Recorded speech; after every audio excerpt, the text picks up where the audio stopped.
Hello, everyone. My name is Pedro Pascal, the charismatic, good-looking, and outgoing Chilean actor.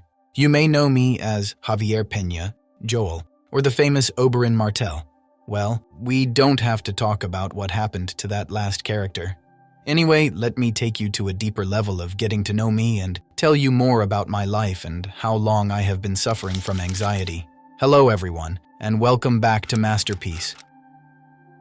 Today, we're diving into anxiety. Whether you're a long-time subscriber or this is your first time here, I'm thrilled to have you join me. In this video, we'll be exploring its characteristics.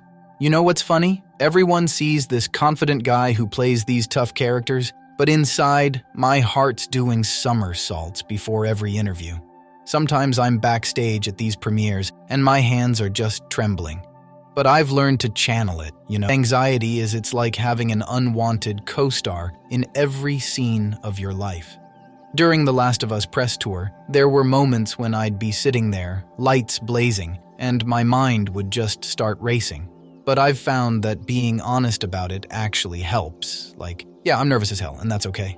It's ironic because in The Mandalorian, I'm literally hidden behind a helmet most of the time. But those red carpet moments where I'm just me, that's when I feel most exposed. But you learn to work with it. Sometimes I'll catch Bella's eye during interviews and there's this understanding between us. They've been so open about their own anxiety and it's inspiring, really. Oh, what? You know what?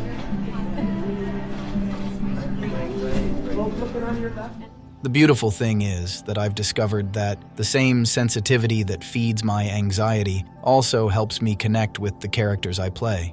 It's like all these feelings, this vulnerability, it actually makes me better at what I do. When I'm playing Joel, those moments of fear and protection, they come from a real place. So to anyone out there dealing with anxiety, especially in the spotlight, you're not alone. Some days are harder than others, but it's part of who we are. And maybe, just maybe, it's also part of what makes us good at what we do. But what's really funny is how these moments happen when you least expect them. There we were at Comic-Con. The energy was just overwhelming. I mean, being Reed Richards is already this massive responsibility, and then you're facing thousands of fans and your heart just starts doing this thing. Vanessa, she just got it, We were about to go on stage, and I did my usual thing. My hand went straight to my torso, right here where the anxiety lives. It's like this automatic response now, and without missing a beat, she just knew.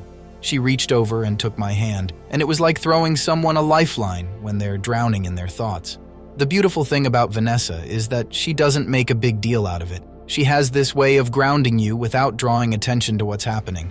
1 second I'm there, feeling like my heart's going to burst out of my chest, and the next, she's just there. And it's funny because in the movie, we play these larger-than-life characters with incredible powers, but in that moment, it was just human, just two people, one helping the other through a tough moment. The internet went crazy about our chemistry, but really, it's just what happens when you find people who get it, who understand that sometimes even superheroes need a hand to hold.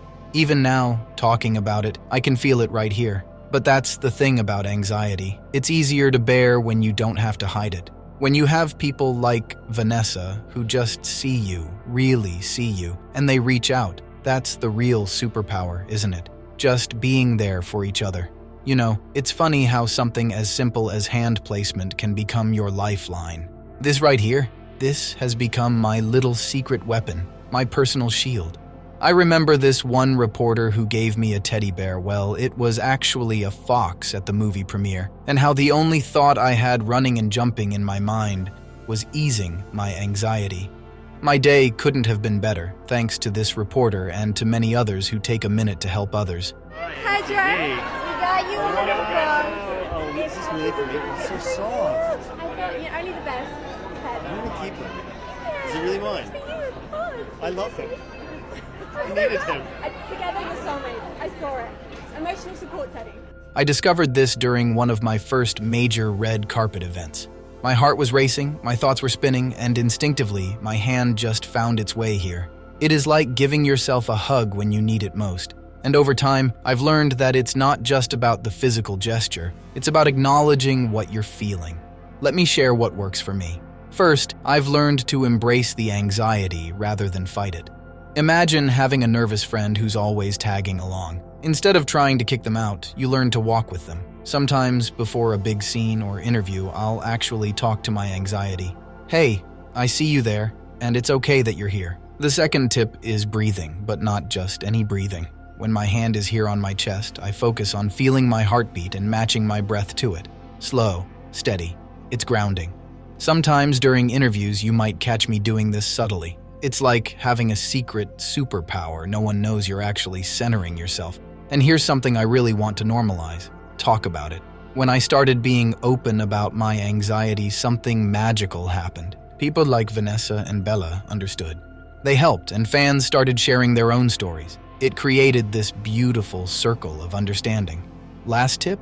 Find your own version of the hands-on chest move. Maybe it's playing with a ring. Maybe it's touching your wrist. Whatever feels natural to you. The key is making it subtle enough that you can do it anywhere, but meaningful enough that it becomes your anchor. Remember, anxiety doesn't make you weak, it makes you human. And sometimes being human means giving yourself a little physical reminder that you've got your own back. Even when you're being photographed by hundreds of cameras or speaking to thousands of fans, that simple touch can be your quiet reminder. Moreover, in the glittering world of Hollywood, where perfection often seems mandatory, Dakota Johnson has emerged as a beacon of authenticity by openly sharing her struggles with anxiety. The 50 Shades and Madam Web star has been refreshingly candid about her experiences with panic attacks, particularly during the high-pressure moments of auditioning. Sometimes I panic to the point where I don't know what I'm thinking or doing, Johnson has revealed, painting a vivid picture of the overwhelming nature of anxiety that doesn't discriminate, even against those in the spotlight. Despite her lineage as Hollywood royalty, being the daughter of Melanie Griffith and Don Johnson, she faces the same internal battles many of us do. What makes Johnson's story particularly compelling is her willingness to discuss the constant presence of anxiety in her life. I have them all the time anyway, she's admitted about her panic attacks, demonstrating that even at the height of success, mental health challenges persist. Her honesty about how auditioning amplifies these feelings, describing it as bad, resonates with anyone who's ever faced performance pressure. Through her openness, Dakota has helped normalize conversations about anxiety in the entertainment industry, showing that behind the glamorous facade, actors face very real, very human struggles. After all, anxiety is the persistent companion that makes your heart race and your thoughts spiral, is more than just nervousness. It's your body's ancient alarm system sometimes working overtime in our modern world. While it's completely natural to feel anxious before life's big moments, when these feelings become overwhelming, they're telling us something important about our inner world. Think of anxiety like a smoke detector. It's designed to keep you safe, but sometimes it can be oversensitive. The key isn't to silence it entirely, but to understand its language and learn to respond rather than react.